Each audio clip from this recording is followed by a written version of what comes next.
नमस्कार मंडळी, कसे आहात तुम्ही सगळे? तर आज आम्हाला जायचं होतं मांढरदेवीला, कारण माझ्या घरी आहेच वासिन जेव घालायचा कार्यक्रम.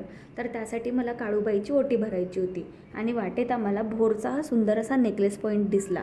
भाटघर धरणातून होणाऱ्या पाण्याच्या विसर्गामुळे हा तयार होतो आणि याचा आकार ना गड्यातल्या नेकलेससारखा दिसतो, म्हणून याला नेकलेस पॉईंट असं म्हणतात. आणि इथेच मराठी चित्रपट सृष्टीचे दादा म्हणजेच दादा कोंडके यांचं जन्मगाव आहे इंगवली.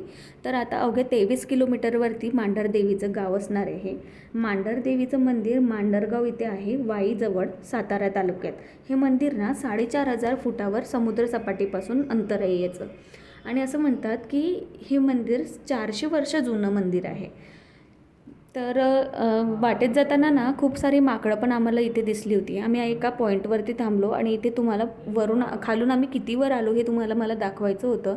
या आपल्या सह्याद्रीच्या पर्वतरांगा आहेत आणि तुम्ही विचार करा, आपले मावळे आणि आपले राजे छत्रपती श्री शिवाजी महाराज या डोंगर रंगावरती कसे आले असेल. तर शेवटी आपण 400 वर्ष जुनं असलेल्या या मांढरदेवीला पोहोचलो. तर या मंदिराची जत्रा असते पौष पौर्णिमेला, खूप मोठी यात्रा भरते.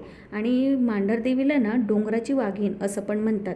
आणि ही जी आहे ना, ही आमची गोगलवाडीची ग्रामदैवत आहे, आमची गोगलवाडीची कुळदैवत आहे काळूबाई. तर काळूबाईने ना पौष पौर्णिमेच्या रात्री राक्षसाला ठार केले होते, म्हणून तिची जत्रा पौष पौर्णिमेला भरली जाते. आणि इथे मंदिरात आल्यानंतर स्वच्छ हातपाय धुवून घेतले. आणि मंदिरात फोटोग्राफी अलाउड नव्हती. इथे फोटोग्राफी मंदिरामध्ये अलाउड का नसते माहिती आहे का? कारण कुठलीही मूर्ती जी असते ना ती विधीपूर्वक स्थापित केलेली असते. तर तिथली एकाग्रता भ्रष्ट होऊ नये म्हणून मोबाईल अलाउड नसतात आतमध्ये. आतमध्ये गेल्यावर मंदिरातल्या परिसराचा तुम्हाला व्ह्यू मी दाखवलाच, किती शांतता होती ते. आणि तुम्हाला मी दर्शन देणार नाही असं तर होऊ शकत नाही. थोडं का होईना मी तिथे जाऊन तुमच्यासाठी बाहेर आल्यानंतर फोटो घेतला आणि तुमचं दर्शन व्हावं अशी माझी इच्छा होती.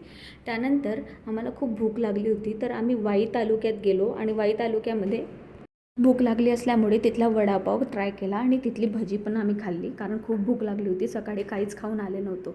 त्यानंतर गाडी पुढे वळवल्यानंतर मला माहीत झालं की आम्ही महाबळेश्वरला जातो आहे, कारण मला ह्यांनी सांगितलंच नव्हतं की आपण कुठे जाणार आहे. मला वाटलं होतं की आपण घरी जाणार आहे. तर ही एक अनप्लॅन्ड अशी ट्रिप झाली होती. इथला परिसर तुम्ही बघा, चारही बाजूनी इतकं हिरवं आणि इतकं घनदाट अशी हिरवीगार झाडे आहेत. इथे नुकताच पाऊस झाला होता. इथे सुद्धा फोटोग्राफी अलाउड नव्हती. इथे 5 नद्यांचा उगमसुद्धा होतो. आणि बाहेर आल्यानंतर इथे तुम्हाला अँटिक सामानं भेटतील आणि काही खेळणी भेटतील. त्यानंतर आम्ही स्ट्रॉबेरी विकत घेतली. त्यांनी आम्हाला स्ट्रॉबेरी ट्राय करायला पण दिली होती. खूप गोड अशी स्ट्रॉबेरी होती आणि ही आम्हाला घरी घेऊन जायची होती. तर महाबळेश्वरला तुम्हाला सगळीकडे ना फुलझाडांची नर्सरी दिसेल. तिथली फुलझाडे नक्की विकत घ्या. खूप रंगीबिरंगी अशी फुलझाडी तिथे तुम्हाला भेटतील. आणि इथे पाऊस झाला असल्यामुळे एवढ्या कडक उन्हातसुद्धा वातावरण खूप असं थंडगार होतं. त्यानंतर महाबळेश्वरला गेल्यानंतर आम्ही त्या काकीला आधीच विचारलं होतं की इथे कुठला आईस्क्रीम शॉप आहे का, कारण आम्हाला आईस्क्रीम ट्राय करायची होती. तर आम्हाला त्यांनी हिलटॉप हे आईस्क्रीमचं शॉप सांगितलं. आणि इथली आईस्क्रीम स्ट्रॉबेरी आईस्क्रीम खूप मस्त आहे, मस्ट ट्राय.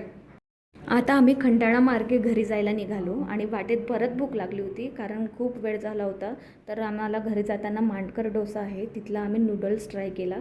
आणि व्हिडिओ आवडला असेल तर नक्की लाईक करा, सबस्क्राईब करा. बाय.